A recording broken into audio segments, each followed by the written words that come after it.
Le Seigneur soit avec vous. Évangile de notre Seigneur Jésus-Christ selon saint Marc. Gloire.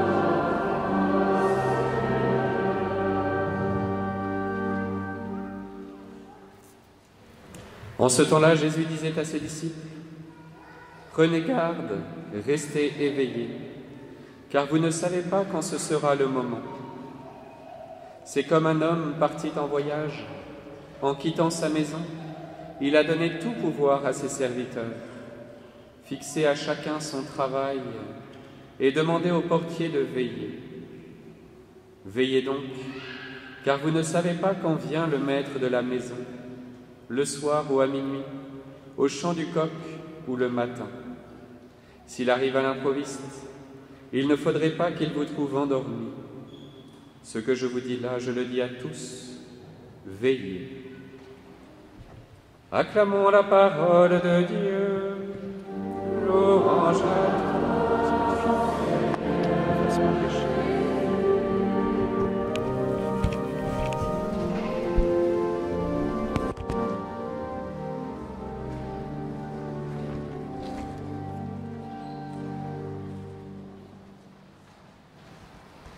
Restez éveillés, veillez.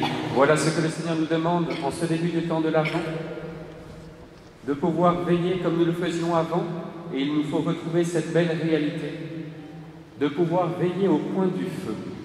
Je dis cela parce que, après la messe, j'irai célébrer la messe pour les scouts qui ont dormi dans ce froid, et je pense qu'ils ont apprécié de pouvoir faire un feu. Nous avions tous cela avant, et nous avons de la chance quand nous pouvons encore veiller en famille au coin du feu, parce que ça nous dit cette réalité que nous devons vivre en tant que chrétiens, parce qu'auprès du feu, nous voyons la chaleur et la lumière. Alors qu'aujourd'hui, même si dans nos maisons il fait bon, si nous regardons la température, il n'y a plus cette chaleur, ce côté chaleureux du foyer qui réunissait la famille, qui était la seule pièce chaude qui fait que tout le monde se rassemblait. Et nous prions à l'époque, et j'espère que vous le faites, et je vous y invite à pouvoir prier au coin du feu, ou s'il n'y a pas, eh bien, de pouvoir continuer tout de même à prier le soir, quand le foyer s'éteint, avant d'aller se coucher.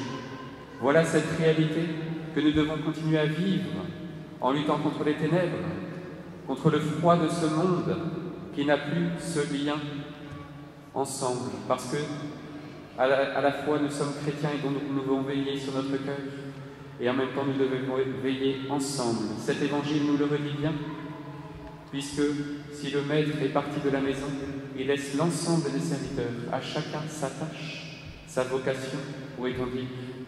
Mais nous devons veiller ensemble sur la maison de notre Seigneur, cette sainte Église dont il est la tête. Oui, nous devons veiller aussi sur notre cœur, qui a reçu la grâce de la lumière de la foi, et qui doit être un brasier ardent pour le Seigneur. C'est l'Église qui nous transmet cette grâce de la foi par le baptême que nous recevons et qui nous fait membres de cette Église, parce que c'est l'Église qui a le dépôt de la foi. Je dis cela parce que dans la société individualiste, nous pouvons toujours essayer de nous construire notre propre foi. D'abord, nous prenons les Écritures, nous prenons toutes les Écritures qui existent et on essaye de trouver la vérité par nous-mêmes.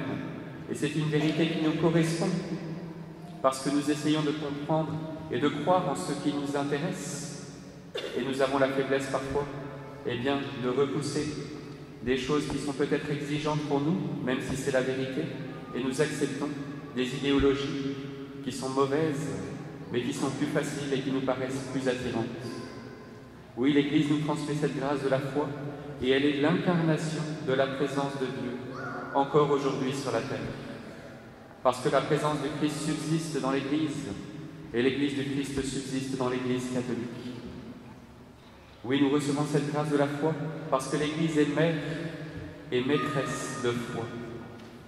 En lui, dans le Christ qui est la tête de l'Église, nous dit la deuxième lecture, vous avez reçu toutes les richesses, toutes celles de la parole et de la connaissance de Dieu. Mais où en sommes-nous avec ce trésor de la foi? Où en sommes-nous par rapport au catéchisme que nous avons reçu? Si tant est que ce catéchisme nous ait vraiment enseigné la réalité de la foi. Où en sommes-nous de notre connaissance de Dieu? Si nous disons l'aimer, nous devons bien le connaître. pas seulement dans ce cœur à cœur, mais aussi dans ce qu'il est, dans l'importance qu'il a dans le monde d'aujourd'hui, dans ce qu'il nous demande. Aujourd'hui, eh bien, le Seigneur nous invite, puisque c'est le temps de l'hiver, puisqu'il fait nuit très tôt, puisque les ours qui habitent nos belles Pyrénées hibernent, eh bien que nous prenions ce temps, le soir, de pouvoir veiller, notamment auprès de notre cœur et dans notre foi, pour pouvoir accueillir le Seigneur, pour ne pas être pris de court, comme ils l'ont été il y a 2000 ans, en accueillant notre Seigneur. Aujourd'hui, malheureusement, la lumière du feu et de la prière du soir a été remplacée par la lumière de la télévision, une lumière froide et qui donne malheureusement une transmission, parfois de belles choses, sur les écrans, quand nous recherchons des bons films qui nous éveillent dans la foi, qui nous apprennent à connaître le Christ, la vie des saints, mais qui malheureusement la plupart du temps nous transmettent n'importe quoi. Pas forcément des mauvaises choses, mais qui nous occupent mal. Voilà pourquoi, eh bien, nous sommes invités peut-être à changer de lumière et à pouvoir se rapprocher de la lumière qui doit briller dans notre coin prière, cette petite bougie que nous devons allumer chaque jour pour pouvoir prier, se rappeler la présence de Dieu. Cette prière doit toujours nous relier aussi à la Sainte Église, qui est concrète dans chaque famille, quand nous nous rassemblons pour la prière, mais aussi dans notre paroisse, dans les groupes de notre paroisse, que ce soit au scout, que ce soit dans les écoles catholiques. Chaque fois que nous nous rassemblons au nom du Christ, il est important de se rappeler sa présence parmi nous. Est-ce que lorsque nous venons à la paroisse, nous sommes conscients de l'importance des autres paroissiens, des personnes que nous rencontrons, que nous sommes invités à connaître, parce qu'elles nous sont envoyées par le Christ, parce que peut-être que le Christ veut nous parler à travers elles, et parce que nous sommes là pour nous accompagner les uns les autres dans la foi et nous approcher du ciel. Alors parfois, oui, dans l'exercice difficile de la charité fraternelle, parce qu'il est difficile d'essayer d'aimer tout le monde, de pouvoir les connaître, de sortir de sa zone de confort. Mais vous voyez, notre zone de confort, que ce soit au niveau matériel ou spirituel, peut nous endormir. C'est-à-dire l'inverse du terme que nous demande le Seigneur de veiller. Il nous le dira tout au long des évangiles, jusqu'au dernier moment au Golgotha, au Jardin des Oliviers. Veillez et priez pour ne pas entrer en tentation. Notre Seigneur nous invite toujours à veiller et notre zone de confort, souvent, nous endort. Parce que nous nous disons que nous sommes chrétiens, que tout va bien. Mais les Juifs de l'époque de Jésus aussi attendaient le Messie.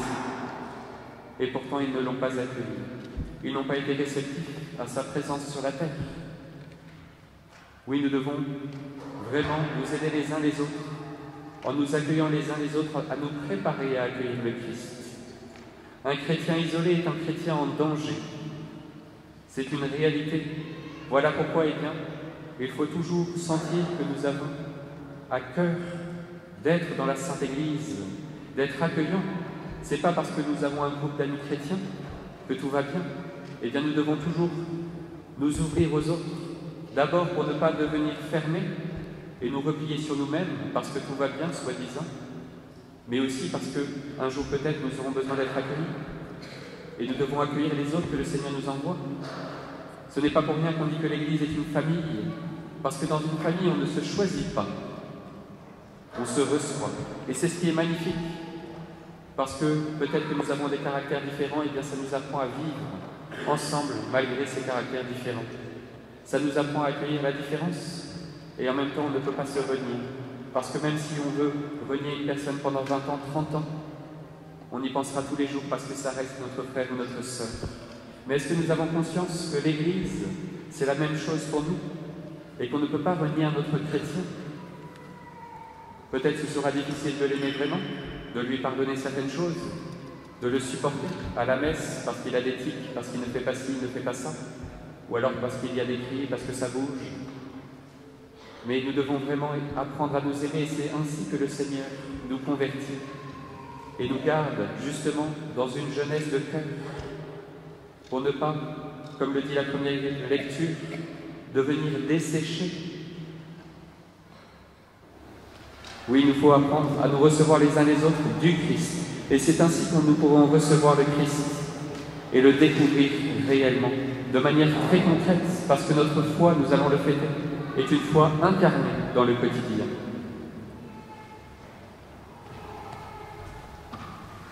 Nous devons aussi, l'Évangile nous le redit, apprendre à être des serviteurs du Seigneur. Est-ce que nous sommes vraiment, et cela nous pouvons en faire un examen de conscience, puisque nous ne disons pas le Gloria pendant tout le temps de l'Avent, ça nous laisse plus de temps pour l'examen de conscience avant la messe. Est-ce que nous sommes vraiment des serviteurs du Seigneur? Est-ce que nous sommes conscients qu'il est le maître de la maison, c'est-à-dire de l'Église, mais aussi de notre maison, de notre vie entière, et que nous sommes ses serviteurs, que nous devons lui rendre des comptes? Et même si l'Évangile nous le dit, le maître de la maison est parti, dans le monde invisible, nous ne le voyons pas. Nous devons être conscients qu'il reviendra, et il nous faut nous tenir prêts. Nous avons la chance d'être nés après l'incarnation du Fils de Dieu, de savoir qu'il est descendu sur la terre et qu'il reviendra. Nous ne pourrons pas, comme ceux de l'époque de Jésus, dire que nous ne savions pas, même si Isaïe avait déjà prophétisé que le Seigneur viendrait, même s'ils attendaient le Messie, ça n'était jamais arrivé. Donc ils ont pu dire qu'ils ont été surpris. Mais nous, ce ne sera pas le cas. Nous avons la grâce de communier chaque dimanche, et parfois dans la semaine, et c'est une grâce immense qu'il faut redécouvrir, tant que c'est encore vrai, puisque vous avez des prêtres encore ici dans ce diocèse. Cette grâce de pouvoir recevoir le corps du Christ. Nous devons être des serviteurs du Christ, des serviteurs de l'Église, des serviteurs les uns pour les autres. Et pour cela, il nous faut prendre exemple sur le plus bel exemple, qui est la Vierge Marie. Cette figure qui doit accompagner tout le temps de l'Avent, puisqu'elle est l'humble servante du Seigneur. Nous allons le rappeler en la fêtant particulièrement le 8 décembre, ce vendredi. Mais elle est celle qui a vraiment accueilli le Christ en elle, et qui continue de l'offrir au monde, de veiller sur nous, pour que nous-mêmes nous portions le Christ en nous. Puisque nous sommes chrétiens, puisque nous le recevons dans la Sainte Eucharistie, nous devons apprendre d'elle à servir le Christ, à savoir entendre sa parole, à savoir entendre son appel. Et le Christ doit nous appeler, vu la situation dans le monde, et il compte sur les chrétiens pour agir concrètement, de pouvoir répondre oui à la volonté du Christ et de pouvoir répondre oui chaque jour de notre vie. Dans nos appels vocationnels particuliers, que ce soit le sacerdoce pour nous, que ce soit la vocation au mariage, la vocation à la sainteté en tout cas, chaque jour de notre vie, c'est un oui de tous les jours que nous devons accomplir, comme elle l'a fait au pied de la croix, comme elle continue de le faire chaque jour au ciel pour nous, en agissant. Puissions-nous vraiment la prier, la prendre pour exemple, redécouvrir cette grâce de l'incarnation, peut-être en prenant la résolution de reprier l'Angélus 3 fois par jour, pour se rappeler que le Seigneur s'est incarné dans le quotidien de notre vie et que notre quotidien doit être divinisé par sa présence. Oui, il y a 2000 ans, notre Seigneur Jésus est né dans une étable parce qu'il n'y avait pas de place pour lui dans la maison commune. Aujourd'hui, c'est dans nos cœurs qu'il veut s'incarner, toujours plus. Est-ce qu'il y trouvera de la place ou est-ce que nous devrons le mettre dehors? Est-ce que nous lui laisserons simplement le cagibi de notre cœur parce que le reste, nous ne voulons pas qu'il y touche, parce que c'est notre zone de confort et qu'il n'y a pas sa place? Trouvera-t-il de la place sur cette terre quand le Christ reviendra? Y aura-t-il la foi sur la terre? Rien n'est acquis, mes frères bien-aimés, même si nous sommes chrétiens. Nous devons sans cesse nous convertir. Ce que je dis là, je le dis à tous. Veillez. Voilà ce que nous rappelle l'Évangile. Que nous puissions bien profiter de ce temps de l'Avent qui va être très court.